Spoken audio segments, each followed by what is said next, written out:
여러분 안녕하세요. 9월 23일 여의도 펀드매니저TV 금일이 아니죠. 금주시장 전망 및 투자 전략 시작하도록 하겠습니다. 주말 잘 보내고 계십니까?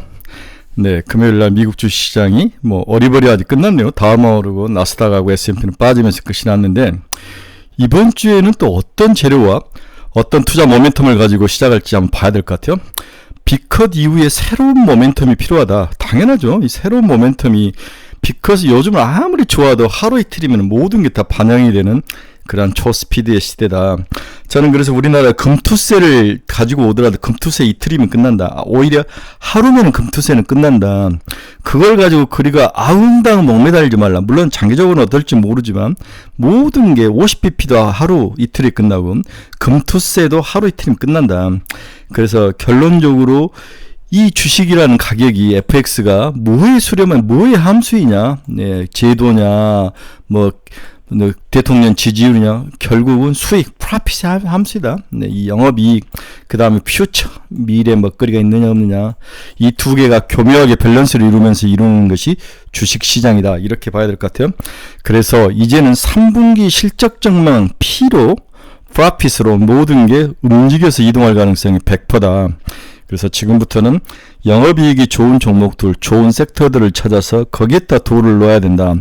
그리고 퓨처, 반도체가 무너졌을 때 이 시속 게임에서 이 반도체가 하나가 있는데, 반도체가 있었는데 이 세미컨덕터가 무너졌을 때 뭘로 가느냐, 바이오로 갈 거냐, 다른 거로 갈 거냐. 지금 바이오 말고는 아무것도 갈 만한 곳이 없죠. 그래서 바이오, 그 다음에 이제 반도체는 너무 많이 빠졌기 때문에 바닥에서 기술적 반동, 데드캣 바운스 정도, 그 다음에 또 미래 먹거리를 가지고 있는 조선 정도? 이 정도면은 충분하지 않을까. 이것저것 다 건들면은 쫓아갈 수 없기 때문에 바이오 70%, 반도체 15%, 조선 한 15%, 7대 15대 15, 1.5대 7, 이 정도면은 충분하다. 그래서 바이오의 5, 알테오젠, 리가켄바이오, ABL 바이오, 다음에 삼성 바이오로직스, 이런 것들을 가지고 있어야 된다. 그렇지 않으면은 골로 갈 것이다. 생물보안법, CDMO 이런 정도를 가지고 있지 않으면 골로 갈 것이다. 굉장히 힘들 것이다라고 봐야 될 것 같아요. 그래서 금주시장장은 좁혀서 빅컷 이후에 새로운 모멘텀이 필요하다. 그 모멘텀이 프라핏 3분기 실적으로 갈 확률이 높다. 바이오를 기본으로 해서 바닥에 있는 반도체 좀 담고 조선이라든지 자동차도 좀 괜찮은 것 같아요. 자동차 이런 몇 개 정도를 담아서 가는 방법 외에는 10월에도 9월 말에도 방법은 없다. 단 주식시장은 이제 추가로 폭락할 가능성은 낮아 보입니다. 추가로 폭락할 가능성은 낮아 보이고, 주말에 이제 가장 안타까웠던 게 해리스하고 다음에 트럼프하고 지지율이 거의 비등비등하게 올라왔다는 거죠. 트럼프의 뚝심 정말 무섭습니다. 우리나라도 27만 표 차이로 지금 27만 표인가 25만 표 차이인 거예요. 이재명과 윤석열이가 그렇게 나왔듯이 미국도 그렇게 어느 나라 정권이든지 이제 선거를 하면 거의 모든 게 비등비등하게 갈린다. 이제는 옛날처럼 30% 10% 차이는 없다. 그렇기 때문에 굉장히 섬세하고, 이건 이제 불확실성이기 때문에 우리가 건들 사항은 아니다는 거죠. 따라서 해리스 수혜주나 트럼프 수혜주는 손을 대지 마라. 그 다음에 오늘 또 느끼는 것은 원전은 손을 대지 마라. 체코 대통령이 윤석열 대통령 말할 때 확 뒤집는 걸 보고, 저것은 미국의 입김이 확실히 세구나. 웨스팅하우스의 입김이 확실히 세다라고 본 것 같은. 바카라 원전도 웨스팅하우스에 2조나 돈을 줬다는 거 아닙니까? 우리가 알려주지 않았지만, 네, 굉장히 어려운 국면이다. 원전은 버려라라고 저는 이야기하는 거죠. 이렇게 보시고, 금주시장 전망 투자 전략 좀 시간이 걸리고 길게 이야기할 테니까 여러분들이 알아서 잘 새겨드시기 바랍니다. 구독, 좋아요 많이 눌러주십시오. 네, 제 올해 연말까지 목표가 10,000명입니다. 지금 8,000명까지 왔는데 3년에서 4년 가까이 했는데 10,000명은 좀 어렵죠. 너무 이제 치열하고, 또 제가 이제 얼굴을 드러내지 않고 하는 거, 또한 제가 썸네일이나 이런 게 좀 후진 거, 이런 게 내용이 더 중요하죠. 근데 그런 것도 아닌 것 같더라고요. 뭔가 독특한 분석 이런 것들이 좀 필요한데, 여러분들 주위에 좀 많이 좀 추천 좀 해주십시오. 자, 이번 주에 첫 번째로 다뤄야 할 주제는 저는 반도체를 들었습니다. 반도체 하락은 지속될 것인가, 아니면 지금이 바닥일 것인가. 최근에 이 주제가 너무 많이 지난주에 우리에게 인구에 회자됐는데, 과연 어떻게 봐야 될지 매도 한번 짚고 가도록 하겠습니다. 이게 삼성전자 수급추인데 놀라운 표죠. 네, 지난 8월 23일부터 어제 금요일까지 계속 하락해서 매도만 있었죠. 하루 들어오고 이런 모습. 아직도 삼성전자는 바닥에서 헤어나지 못하고 있다. 수급이 돌아서지 않죠. 대신 1,몇백만 주씩 때리다가 이제 600만 주로 반이 주는 거니까 조금씩 매도량은 줄었지만 방향성은 아주 줄지 않았다. 제가 봐서는 거의 7분응선을 넘었다. 매도가. 그렇게 봐야 될 것 같아요. 그럼 하이닉스는 어떻게 되냐? 하이닉스도 마찬가지죠. 8월 23일부터 뭐 삼성전자 이틀 샀는데 얘는 4일 사고 지난주 금요일에 좀 사고 그렇지만 100만 주밖에 안 샀기 때문에 결국 삼성전자와 하이닉스는 정도의 차이만 있을 뿐이지 특별하게 방향성이 바뀐 건 없다. 하지만 매도가 조금씩 줄거나 플러스로 돌아서고 있어서 이번 주가 굉장히 중요한 반도체 수급을 체크할 수 있는 중요한 요소이다. 이번 주에 만약에 조금씩 플러스로 돌아서거나 매도량이 준다면 거의 다 팔고 싶은 사람은 거의 다 팔았다라고 봐야 될 것 같아요. 이렇게 수급 측면에서 기본적인 체력이 약해져 있는 상태에서 뭘 해도 안 된다. 이런 모습이 있는데 여기에 3분기 실적 그리고 26일날 뭐가 발표된다고 그랬죠? 마이크론 테크놀로지 실적 발표가 두 회사의 운명을 좌지우지할 것이다. 지금 시장에 딱 갈려있죠. 이 JP 모건이 한번 후리한 말 때린 거에 대해서 동의하는 쪽이 한 70%, 아니다 너무 심하다가 40%인데 제 입장에서는 너무 심했다라가 저는 제 입장인 거죠. 너무 심했다. 물론 안다. 모든 게 수급도 줄고 비용도 많이 들고 수요도 줄고 이런 건 있지만 그렇게까지 23만원짜리가 12만원까지 빠질 정도, 26만원 했다가 12만원까지 빠질 정도, 그 정도는 아니라는 거죠. 너무 심했다라고 보는 거죠. 따라서 반격이 있어야 되는데 그 반격이 누가 해줘야 되냐? 우리나라 기관 투자가들이 해줘야 되는데 우리나라 기관 투자가들은 삼성전자와 하이닉스에 대해서 눈을 감아버린다. 이렇게 봐야 될 것 같습니다. 최근에 삼성전자 정부 쪽에서도 뭐라고 했던 것 같아요. 그러니까 사는 흉내만 좀 낼 뿐이지 지속적으로 사는 데는 한계가 있는 거죠. 얘들도 같이 팔지 않았습니까? 네, 같이 파는 모습. 그래서 주가 급락 배경은 잘 아시죠?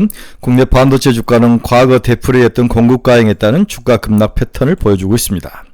시장은 7월 이후 갑자기 2025년부터 대규모 공급 과잉 발생 시나리오를 반영하기 시작을 했습니다. 경기 침체, 낮은 AI 효용성, 부진한 범용 시장, 공급사 점유율 경쟁이 배경으로 작동하며 시장 투자자들의 심리를 박살을 내는 거죠. 자, 그럼 HBM 수급을 한번 봅시다. 제가 보는 거죠. HBM 수요가 시장 기대치를 크게 밑돌 것이라는 논리가 등장을 했는데 예를 들어서 2025년 내년 HBM 수요를 업계는 220억 기가바이트 수준으로 보는 반면 시장 일부에서는 150억 개 수준으로 예상을 하고 있습니다. 공급이 250억 개인데 수요가 150억 개니까 상당히 수요와 공급의 불일치인, 공급이 늘어난다 이렇게 보는 면이 있다는 거죠. 이게 이제 기본적인 우리 JP모건의 논리였는데 이런 빅테크 기업들이 과잉 투자를 모자라는 투자보다 선호하는 빅테크 커멘트에 영향을 많이 받았다. 즉 수요가 부풀려진 게 아니냐. 예를 들어서 100만 배가 필요한데 200만 개씩 주문을 한다는 거죠. 왜 그러냐면 일단 많이 주문을 해야 조금이라도 받을 수 있기 때문에 이렇게 해석을 하는 게 맞을 수 있는 게 아니냐. 이런 속사를 이야기하는 사람도 있습니다. 나름대로 일리는 있습니다. 하지만 범용 수급 측면에 있어서는 AI를 탑재한 신제품 PC와 스마트폰에 대한 수요가 약하고 범용 수요의 큰 부분인 중국 수요가 부진하며 여기에 값싼 중국산 DDR4 등 증설이 가격 하락의 부담으로 작용을 하고 있는 것들을 우려를 한 거죠. 공급 과잉이다. 장력 공급 과잉으로 싼 값에 축적한 고객의 재고도 하반기 가격 상승 부담으로 작용을 시다는 논리가 기존 범용 부족 부분을 커버를 하면서 우리가 기대했던 범용 부분에서 가격 상승이 일어나지 않았다는 거죠. 중국이 막 범용을 이제 찍어내기 시작했고 그 다음에 재고 축적을 했는데 잘 팔리지 않으면서 남아돌았다 이 이야기를 하는 거죠. 하지만 우리가 여기서 하나 지켜봐야 될 것은 do not assume. 우리가 가정하지 말아야 될 것 진실은 뭐냐.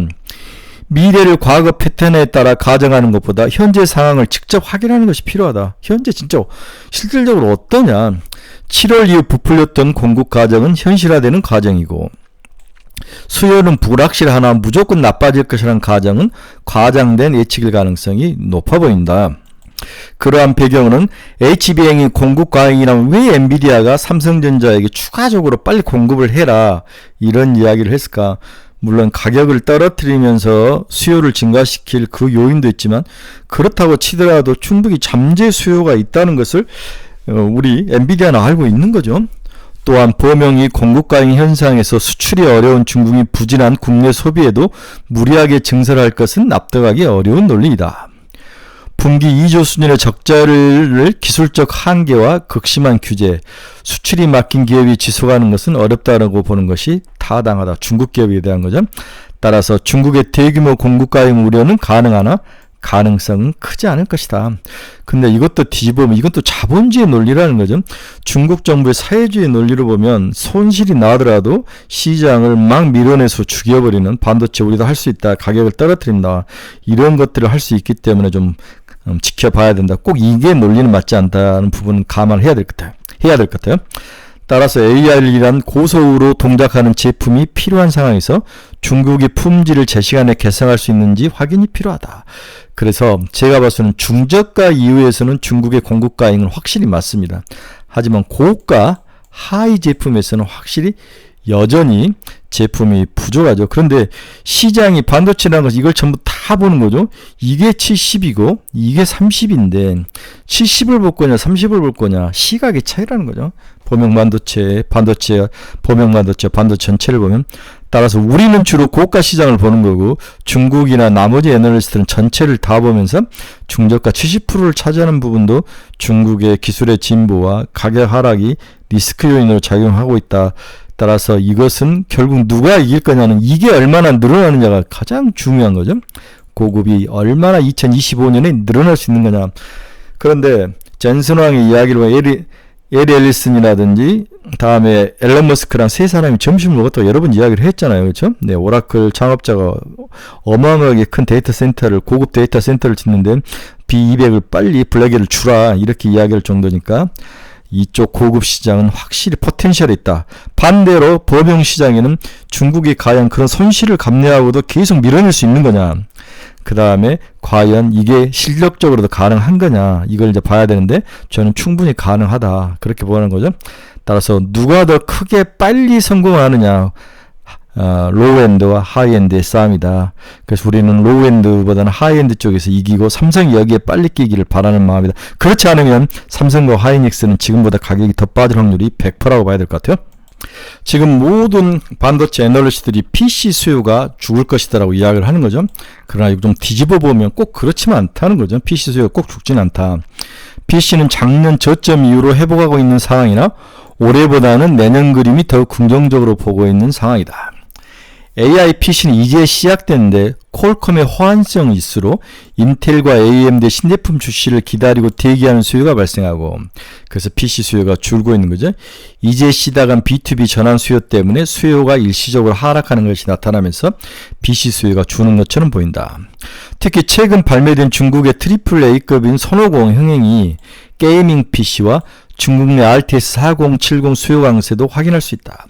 즉 게임용 PC 수요, 고급사양의 PC가 늘어날 것이다. 중국이 저렇게 하기 때문에 AAA급 게임 선호공 이런 것들이 실제적으로 수요를 증가시키는 좋은 트리거가 될 수 있습니다. 하지만 GPU 생산이 제한적이고 콘솔과 동시에 판매를 고려하면 수요 증가 효과는 제한적일 것으로 판단되나 시간이 지날수록 흥행이 글로벌화된다면 충분히 PC 쪽에서도 고급 사양과 AI PC가 우리가 예상하는 것보다도 돌아설 가능성은 있다. 이렇게 해석을 해야 될 것 같습니다. 따라서 결론적으로는 주가는 과매도 상태이다. 따라 삼성전자보다는 SK 하이닉스를 15만원대에서 사서 20만원대 팔고 나오는 그러한 박스권 트레이딩을 강력히 추천한다. 15만에서 20만원 하이닉스를 사라. 삼성전자는 6만원이 깨지고 5자 보이면 사면 나쁠 것 같지는 않습니다. 이건 제 생각이죠. 그래서 여기서 올 연말까지 해서 내년 초까지 한 20%는 충분히 나을 수 있다. 그 정도는 나을 수 있다고 저는 확신하는 거죠. 따라서 3분기 영업이익은 삼성전자 약 10조 원 내에 이 정도만 나오면은 빠지진 않을 것이다. SK 하이닉스는 6조 원 정도, 네, 예상은 7조 원인데 빠질 그런 모습. 네, 직전 대비 환율 가정치가 1386원에서 1350원으로 환율이 빠진 게 좀 영향을 미칠 것 같아요. 1조 정도는 왔다리 갔다리 할 수 있다. PC 모바일량 수요 약세에 따른 ASP 하향도 어느 정도 반영이 될 것 같다. 이제 악재들이 다 나온 거죠. 이에도 삼성전자 일시적으로 비용 요인도 있다. 성과급에 대해서 충당금을 쌓아야 되니까. 네.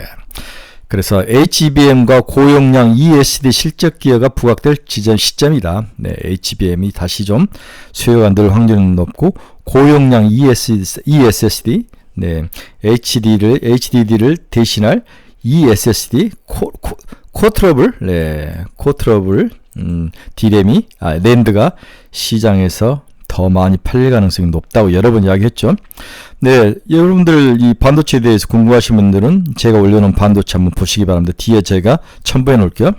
범용 수요의 경우 PC 모바일 수요의 더딘 회복세가 이어지며 4분기 2050년에 대한 우려가 형성되고 있는 상황이다. 다만 결국 가장 중요한 일반 서버용 수요 동향은 견조하고 일반 서버용 ESSD 수요가 늘 것이고 랜드 쪽에서는 생산업체들의 PC 모바일용 공급 확대는 제한적이다. 생산업체들이 PC 모바일용 D램을 지금 추가로 늘릴 사람이 아무도 없는 거죠. 4분기 급격한 가격 변화 가능성은 낮다고 봐야 된다. 특히 코로나19 이후 3년간 부진한 PC 모바일 수요는 기저부담이 낮은 상황이다. 세트 고객사 내 재고 소진이 일정 수준 진행되고 있고 25년을 위한 구매자들의 재고 재축적이 준비가 맞물린 4분기 중후반부터 가격 지표가 소폭 반등할 것으로 기대가 되고 있다. 따라서 3분기에 빠지면 사야 된다는 거죠. 단기적으로 HBM과 고용량 ESD와 같은 AI 관련 제품 경쟁력이 실적 정면에서 부각될 시기이다. 3분기는 이미 주가가 선반영돼서 얻어맞았지만 4분기에 돌아선다면 삼성전자는 6만원이 깨지면 사고 SK하이닉스는 15만원 근처에 사자 이렇게 결론을 내볼 수 있습니다. 이제 두 번째 주제는 우리가 이제 금과 옥조로 믿고 있는 제약바이오는 추가로 더 상승할 수 있을 것인가. 굉장히 중요한 주제죠. 제약바이오는 지속 상승할 것인가. 네. 이 제약바이오에 관한 제 생각들을 이번 주에 제가 섹터로 다시 묶어서 여러분들에게 일요일에 다시 올려드릴게요. 제약바이오는 지속 상승 가능할 것인가? 첫 번째 우리 주제는 반도체는 바닥인가? 추가로 더 하락할 것인가? 그렇지 않다. 이제 어느 정도 거의 다 왔다. 어느 정도 가격대로 밀리면 박스권에는 가정을 하고 사야 된다. 이게 이제 첫 번째 주제와 정답이었고 두 번째 질문은 제약바이오는 더 갈 것인가? 결론은 sure why not? 더 간다고 봐야 될 것 같아요. 그 이유에 대해서 같이 나눠보도록 하겠습니다. 네, 바이오는 추가 상승이 가능한가? 답은 ADC와 이중항체에 있다. 리가캠 바이오 아주 선전이 될 것이 기대되고 있다. 결국 성공하는 바이오텍은 데이터를 갖고 있어야 된다. 어떤 데이터냐? 성공의 데이터, 파이프라인의 데이터를 가지고 있어야 된다. 3분기는 일반적으로 유럽에서 임상 결과 공개가 다수 예정된 기간입니다. 특히 3분기 초에 세계 폐암학회 WCLC가 있고 유럽 임상학회 ESMO 이런 그런 큰 학회에서 빅파마들 뿐만 아니라 중대형 바이오텍들이 심혈을 기울인 임상 데이터가 공개되고 있다. 이 데이터가 얼마나 잘 나오느냐 이 싸움인 거죠. 현재 미국의 금리 인하를 앞두고 금리의 영향을 크게 받는 제약바이오 산업은 매크로 환경의 수혜를 앞두고 상승하고 있죠. 하지만 환경 변화에 앞서 트렌드와 데이터를 준비하지 못했다면 매크로 환경 수혜를 받기가 없습니다. 여기에 맞는 트렌드, 글로벌 제약시장의 트렌드와 데이터를 준비하지 않는 기업은 망한다는 거죠. 망한다기보다는 주가가 하락할 것이다. 역설적으로 이러한 트렌드와 데이터를 가지고 있는 기업이라면 충분히 주가가 상승할 수 있다. 최근 항암 학회에서 제일 많이 다루는 게 뭐냐? ADC 면역항암입니다. 네. ADC와 면역항암제는 이번 3분기 항암학회의 주인공이다. 에스모에서 유럽 종양학회에서 가장 큰 관심을 받는 섹션드 N2 유방암의 N2, H2 양성 유방암의 뇌전이로 된 환자를 대상으로 임상 결과 발표했습니다. WCLC 세계 폐암학회에서도 다투 DXD 결과 공개가 핵심 키워드 중에 하나였다. 이 다투 DXD 굉장히 중요하죠. 빅파마들은 앞으로 HER3, BHH3, BHH4, FR, 알파, CMET 등 여러 암 타켓의 임상 데이터를 공개를 하고 있습니다. 그리고 기존 치료제엔 대안이 없는 영역에서의 인상적인 결과들은 현재 항암요법이 자리 잡고 있는 말기 고형암에서 ADC가 자리를 빠르게 잡을 수 있을 것으로 기대가 된다는 점입니다. 기존 치료제가 있었는데 그 치료제를 보완할 것이 ADC밖에 없다는 거죠. 그래서 ADC 이중항체 면역항암제가 굉장히 필요하다. 또한 기존 면역항암제 약진과 새로운 면역항암제 가능성도 엿볼 수 있는 게 이번에 에스모하고 WCLC의 기본적인 흐름이었다는 거죠. ADC.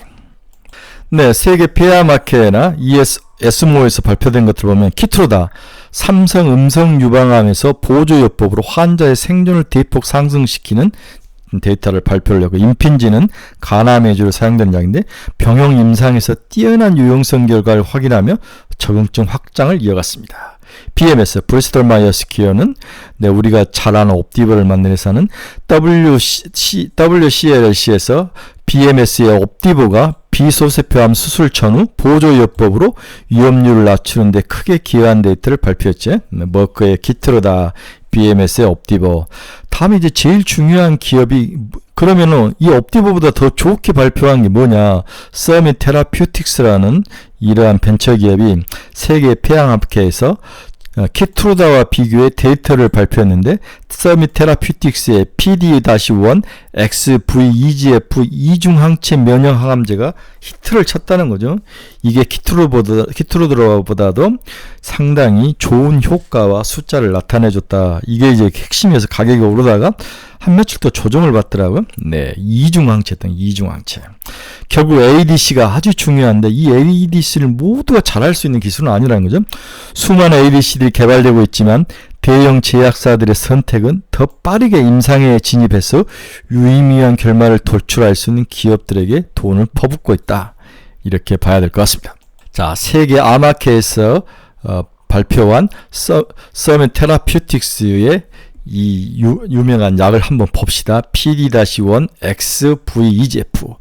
폐암 치료제인 키트로다가 아주 표준약이었죠. 네.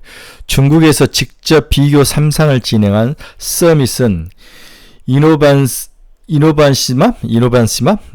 이것이 이제 PD-1 XV-EGF 이름인데, 표준 치료제인 키트로다에 비해서 종양 진행률을 49%나 줄였다. 와우. PFS는 11.1개월이고, 네, 키트로다는 5.8개월이었다. 키트로다 당독요법으로 PD-N1 수치가 높은 폐암에만 사용 가능하나, 서밋의 약물은 PD-L1 발현 여부에 관계없이 키트로다 대비 우수하다는 것을 발표했다는 점에서 의미가 있다. 서밋 테라퓨틱스는 차세대 면역감면 억제제라는 평을 받았습니다. 중국 임상 허가 신청에 사용할 수가 없어서 내년 초에 하모니-7로 글로벌 임상 진행을 계획을 가지고 있었고, PD-L1 수치가 높은 전이성 비소세포암 폐암 환자 대상으로 키트로다와 직접 비교 임상을 예정을 하고 있습니다. 중국 임상으로 허가 신청을 할 수 없다. 중국 임상은 이제 미국에서 막아버리는 것 같아요. 네, 미국 업체 서밋이 2022년 중국 업체 아케소로부터 이 약을 계약금 5억 5천만 달러, 최대 마일스톤 50억 빌리언으로 기술 도입을 해온 약이 바로 이번에 발표한 서밋의 이노벤시맙? 네. 이노가 이제 이보네시밥이라고 봐야죠. 이보네시밥. 네. PD-1 XVGF. 중국 기업 것을 애로를 해서 가져온 거네요. 미국의 서밋 테라퓨틱스가. 네. 원래 이제 키트로다는 PD-1의 수치가 높은 애들 것만 이렇게 해서 주로 타겟을 해서 많이 하면서 효과가 좋았는데, 이 약은 PD-L1이 없더라도, 네. 이 발현 여부, 이 암에 대한 발현 여부 관계없이도 키트로다 대비 우수했다는 거죠. VEGFX, 이것은 이제 폐암이죠. 폐암 고박이 PD-1 또는 PD-L1 개발사인 서밋 95%, 아케소 30%, 바이오네텍 31%, 인스틸바이오 37% 이렇게 주가가 9월 1일에서 9월 18일까지 기준으로 어마어마하게 올랐다는 거죠. 네. VEGF나 PD-L1 개발사 중에서 서밋이 95%, 여기에 애로를 한 아케소가 30%, 네. 바이오네텍이 3%, 인스틸바이오가 375%? 네, 어마어마하게 올랐습니다. 결국 시장이 항암으로 강하는데, 새로운 키트로다를 대신할 수 있는 VEGFR, 네, 새로운 약, 그렇죠. PD-L1의 수치가 없이도 폐암에 사용 가는 거, 여러 가지 장점이 있었다는 거죠. 새로운 변화죠. 또 기타로 아스트라제네카의 경우 자체 개발 파이프라인을 공개 후 추후 가능성이 높은 표적들로 포트폴리오를 구축하고 있으며 이미 미공개 상태지만 에브비와 화이자도 후속 개발 중인 파이프라인 개발과 임상 진입의 속도를 낼 것으로 예상이 되고 있습니다. ADC 자체 플랫폼을 갖지 못한 기업은 바이오텍 개발 중인 기술들에 대한 관심이 높아질 것으로 예상이 되고 있죠. 이게 굉장히 좀 중요합니다. ADC 자체 플랫폼을 가지고 있지 못한 기업들은 사야죠. 따라서 현재 글로벌 빅파마가 시도하는 ADC 프로그램들을 보유하고 있고 라이센싱 가능성을 보수적으로 배제하더라도 중장기적으로 충분한 연구자금을 기반으로 직접 임상 결과를 독출할 수 있는 누구? 리가켄 바이오에 대한 수요가 증가를 하고 있다. 이게 최근 리가켄 바이오가 10만원을 뚫고 올라온 이유 중에 하나이다. 그래서 리가켄 바이오 15만원까지 한번 가봅시다. 12만원 1차 목표, 15만원 2차 목표. 이렇게 보면 될 것 같습니다. 저를 믿고 한번 가봅시다. 네, 그래서 우리 리가캠, 뭐 다시 아시다시피 리가캠, ABL 바이오, 알테오젠, 뭐 이런 것들이죠. 다음에 한올바이오 파마, 그다음 에이프릴 바이오 뭐 이런 것들이 있는데, 다음에 이제 보로노이도 이제 물론 끼리는 참 보로노이 이미 10만원까지 근처까지 갔으니까 리가캠을 가장 핵심적인 종목으로 민다, 이렇게 봐야 될 것 같아요. 12만원, 15만원. 여러분들 저를 따라오시면 실패하지는 않을 것 같다는 생각은 듭니다. 자, 1부는 제약바이오까지 마치고 다시 2부에서 나머지 보도록 하겠습니다. 1부 고생하셨습니다. 참, 우리 하나를 더 보고 1부 마칩시다. 우리 유럽 당뇨학회 한번 봅시다. 당뇨학회는 비만 치료제와 굉장히 연관이 있죠. 당뇨가 비만 약의 기본으로 치료제를 개발하다가 비만이 됐으니까 유럽 당뇨학회 EASDS는 주로 후발주자들의 경쟁력과 차별성을 확인할 수 있었다. 로쉬의 비만 치료제 CT996 세부 데이터 공개 후 적은 환자 수에 대한 실망감이 반영되며 로쉬 주가가 마이너스 6% 하락하기도 했다. 뭐 지난주 금요일날 보니까 노보노디스크 쪽에서 뭔가 실적이 안 좋았던 것 같아요. 그래서 노보노디스크는 빠지고 반대편에 일라인릴리는 살짝 오르는 그런 모습을 보이는 것 같아요. 9월 1일부터 18일 기준 턴스 파마슈티컬은 경구용 비만 치료제 턴 6-601 초기 임상 성공을 발표하며 주가가 34% 급등을 하고 있다. 턴스 파마슈티컬 처음 들어본 기업이네요. 9월 18일 기준 노보노 비만 치료제 아미크레틴의 경우 안전성 데이터가 기대 이하라는 평가가 나왔다. 여기가 나오면서 노보노디스크가 빠졌죠. 반대로 일라이밀리가 올라가는 그런 모습. 따라서 비만 치료제 후발주자들에 대해서는 시장은 체중 감소율은 기본으로 맞추되 안정성과 제형의 편의성을 갖는 것이 더욱 경쟁력이 있다고 평가를 했습니다. 안정성과 제형 편의성. 제형 편의성은 SC 제형, 알테오젠, 펩트론, 인벤티지. 펩트론 25,000원 넘어가니까 인벤티지 25,000원 근처 23,000원 오니까 좀 저항성인데 25,000원에 한번 팔아주자. 펩트론은 오나가나 10만원 봐야 될 것 같아요. 네, 유상증자까지 다 포함해서 알테오젠은 40만원, 50만원 이렇게 보자. 이렇게 볼 수 있습니다. 그래서 제약바이오는 리가켄바이오 15만원, ST팜 15만원, ABL바이오 4만원, 보로노이 10만원, SK바이오팜 15만원, GI이노베이션 17만원, 한올바이오팜은 5만원. 이렇게 보면 되지 않을까 생각이 듭니다. 네, 첫 번째는 반도체, 바이오 이 두 섹터에 대해서 1부에서는 봤습니다. 2부에서는 또 다른 섹터들 한번 같이 훑어보도록 하겠습니다. 1부 여러분 고생하셨습니다. 2부에서 뵙도록 하겠습니다.